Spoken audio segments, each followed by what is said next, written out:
mengenai sumber dan alokasi dana perbankan syariah. Nah, jadi kita asumsikan saja ya. Jadi pertama kali ya, pertemuan pertama itu kita membahas mengenai perbankan dan bagaimana kegiatan perbankan itu atau operasional perbankan syariah. Jadi di sini bank ini yaitu sebagai penghubung atau perantara ya, atau mediator antara masyarakat yang kelebihan dana dengan masyarakat yang kekurangan dana. Jadi kalau kita asumsikan, nah sumber dana inilah yang berasal dari masyarakat yang kelebihan dana. Berarti dananya banyak. Sedangkan untuk yang sisi kanannya, nah ini setelah dihimpun dananya dari sumber dana dari masyarakat, lalu untuk kekurangan dananya inilah yang disebut dengan alokasi dana. Nah, jadi kerja bank itu seperti itu ya. Setelah dananya tadi dikumpulkan oleh perbankan, lalu bank akan mengalokasikan dananya agar bank itu mendapatkan keuntungan, sehingga keuntungan nantinya yang ini akan dibagikan kepada sumber-sumber dana atau masyarakat yang sudah dikumpulkan dananya. Seperti itu dia. Jadi kalau kita bahas mengenai sumber dana, nah ini sumber dananya banyak ya.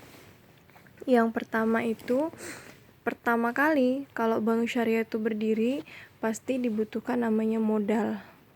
Nah, jadi sumber dana yang pertama itu adalah modal yang disetor. Ini kita berbicara bank dulu secara umum ya. Modal disetor ini bisa jadi pemilik dari perbankan atau para pemegang saham. Jadi bank itu kan tidak bisa dia milik sendiri ya. Biasanya itu ada beberapa kepemilikan orang yang sudah mengumpulkan uang atau sahamnya kepada perbankan. Nah, itulah yang dikatakan dengan modal disetor, sehingga bank itu bisa berdiri. Lalu yang kedua kan itu ada namanya cadangan laba. Nah, kalau ini kan sudah cadangan laba ini, kalau misalnya bank itu sudah berjalan lalu dia mendapatkan keuntungan ya kan. Nah, kemudian ada keuntungan yang diperoleh oleh bank itu dalam waktu yang setiap tahun. Nah, itu akan dicadangkan labanya, artinya itu akan dibiarkan labanya bertahan di perbankan. Lalu yang ketiga ada laba ditahan. Nah, laba ditahan ini yaitu keuntungan-keuntungan yang diperoleh oleh pemegang saham tadi ya, yang punya modal di bank ya kan, yang sudah dikumpulkan. Nah, itu ditahan keuntungannya, itu tidak disetorkan lagi ke para pemodal atau pemegang saham, jadi dibiarkan. Nah, itu yang berasal dari modal inti namanya. Nah, inilah modal-modal yang dimiliki oleh perbankan yang memang dia harus ada ya. Kalau enggak, bank itu gimana mau berjalan kalau tidak ada modal intinya. Lalu yang kedua ada dana dari masyarakat. Nah, dari dana masyarakat yang itu yang sudah kita bahas ya, dana dari masyarakat atau rumah tangga ya. Nah, dana dari masyarakat atau rumah tangga ini yang kita bahas dari produk penghimpunan dana ya. Produk penghimpunan dana ini yang mana? Yang sudah kita bahas ya di pertemuan yang lalu. Apa saja itu? Ada tabungan ya kan, lalu ada giro, dan ada deposito. Nah, inilah dia dana-dana yang berasal dari masyarakat. Oke, sedangkan yang di buku ini saya pisahkan ya. Dana dari masyarakat itu ada kuasi ekuitas. Nah, ini yang untuk bank syariahnya. Jadi kalau tabungan dengan akad mudharabah, maka dia masuk ke dalam kuasi ekuitas. Lalu kalau misalnya deposito, dia pastinya pakai akad mudharabah, maka dia masuk ke dalam namanya kuasi ekuitas juga. Tuh ya. Lalu ada dana titipan. Dana titipan inilah yang dia menggunakan akad wadiah. Nah, wadiah ini tabungan wadiah, ya, giro wadiah. Nah, itu termasuklah ke dalam namanya dana titipan ya. Itu dia.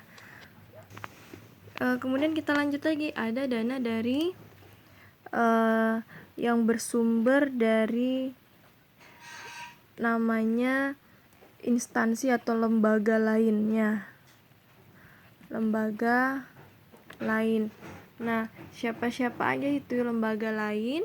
Jadi lembaga lain ini bisa asalnya dari Bank Indonesia, gitu ya, atau dari pasar uang antar bank. Ini kalau yang konvensional. Kalau yang syariah, pasar uang antar bank syariah ya.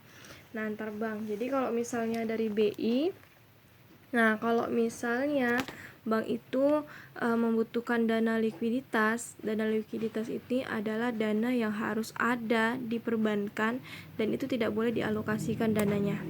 Jadi harus menetap di perbankan.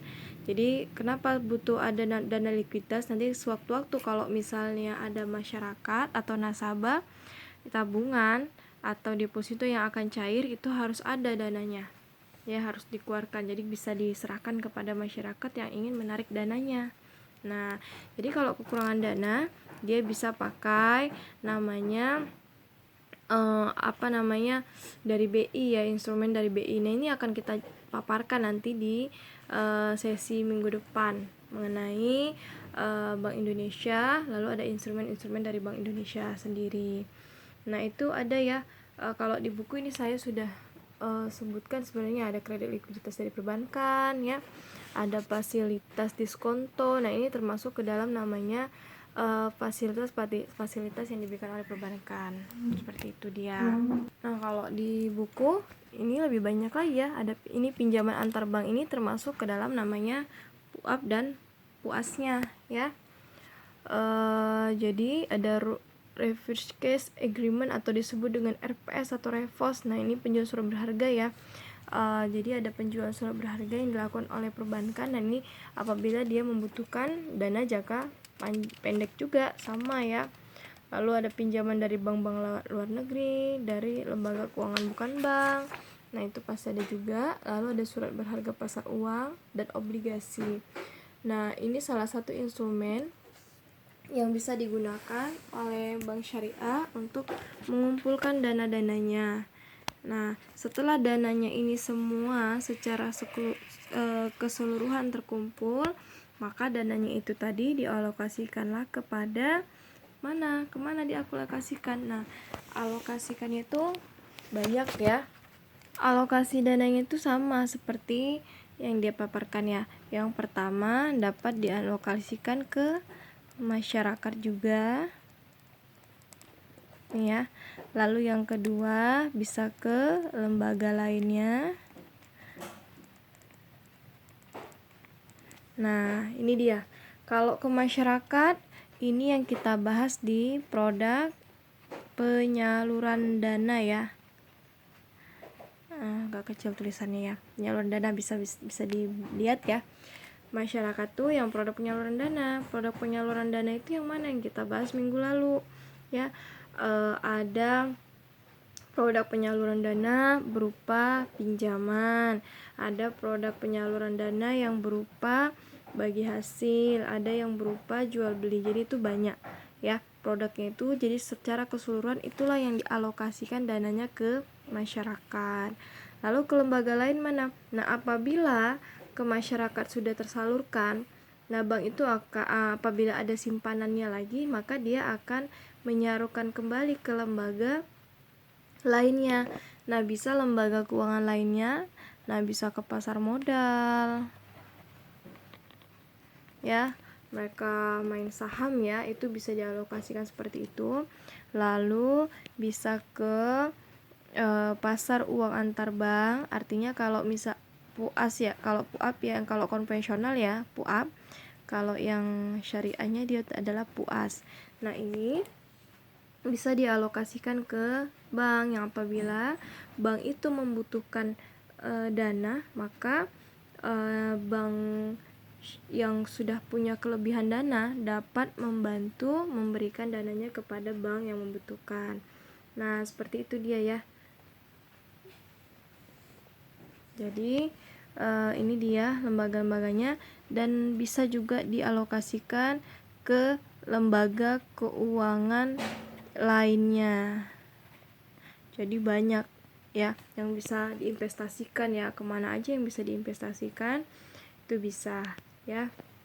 Nah, kalau di buku itu saya pisahkan ada antara aktiva yang menghasilkan sama aktiva yang tidak menghasilkan atau non earning asset nih ya, earning asset dan non earning asset. Jadi kalau yang earning asset ini yang dia sifatnya menghasilkan, jadi apabila dia disalurkan dananya maka bank syariah itu bisa menghasilkan keuntungan. Tapi kalau aktiva yang tidak menghasilkan atau non earning asset, yang apabila disalurkan bank syariah itu tidak dapat keuntungan. Jadi kalau dia buat fasilitas ya, dia bikin gedung, bikin fasilitas, itu kan udah nggak dapat keuntungan ya, artinya dia sudah jadi aset tetap ya. Nah itu maka dia termasuklah ke dalam non earning asset. Lalu pinjaman dengan akad court, nah ini yang kita bahas ya. Kalau pinjaman itu tidak boleh ada keuntungan, sehingga pinjamannya itu bersifat tetap. Jadi berapa yang dipinjam segitu yang dikembalikan. Nah itulah dia mengenai alokasi dana ya. Lalu pembagian keuntungannya, nah ini ada pembagian keuntungan ya.